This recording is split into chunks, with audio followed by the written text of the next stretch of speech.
Education system in our nation right now with Common Core curriculum in Texas, we're battling C-scope.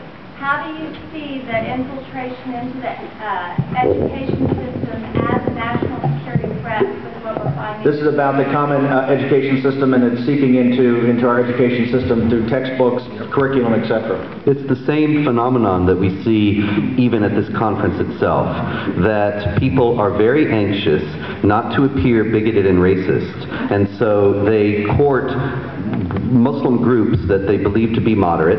And I'm not saying there are no moderate Muslims and no Muslims who don't want to kill us. I'm very glad that there are Muslims who don't want to kill us, and I know there are lots of them. The thing is, though, that there are many groups that are not moderate at all, that have the same goals as the Al-Qaeda groups and all the others that are involved in violent jihad, but they're just achieving those goals by different means.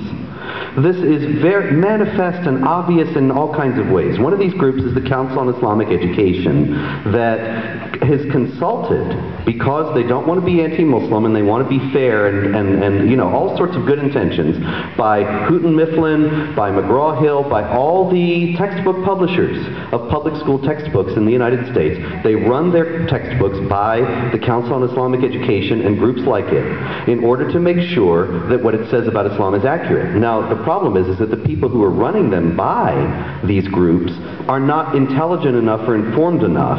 I should say informed enough. They might be very intelligent, but they haven't studied Islam and they don't know what it's about. And so they get back these whitewash texts that are essentially proselytizing.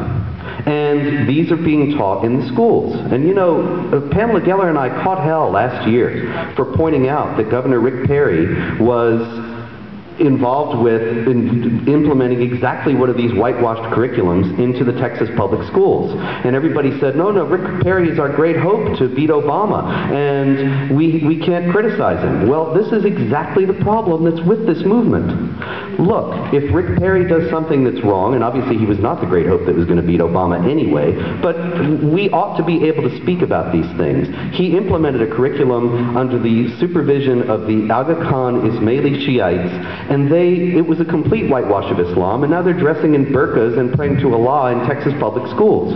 There is no, it's very clear that what we uncovered about the curriculum was accurate. So the point is that the infiltration is very great, but it's very sophisticated, and people for the best of intentions fall for it. We have to be more alert and more aware. It's proselytizing. There's nothing about the 1400 years of jihadi wars, land appropriations, cultural annihilations, and enslavement. No, it's proselytizing, and it's up to you to get on the school board. It's up to you. You have to. No one is going to save you. You are going to save you. You have to get on the school boards, the precincts. You have to get involved. I mean, this is the whole idea of America anyway, that we would govern ourselves. But that's the answer. You can't throw up your hands and say, oh, this is terrible. You have to get involved. You have to open up your mouth. And by the way, be ready to be targeted, smeared, and libeled. Yeah, I just want to also bring out the fact that Saudi Arabia has been funding some of the Western world's highest, most prestigious, highest level of education on issues relating to the Middle East and the Muslim world. So we're getting a very incomplete, to say the least, picture and slanted picture. You know, Harvard, Oxford, Georgetown here in this city has the Prince Al-Walid bin Talal Center, named after the Saudi prince who funded it. And this is a university that trains our foreign service corps.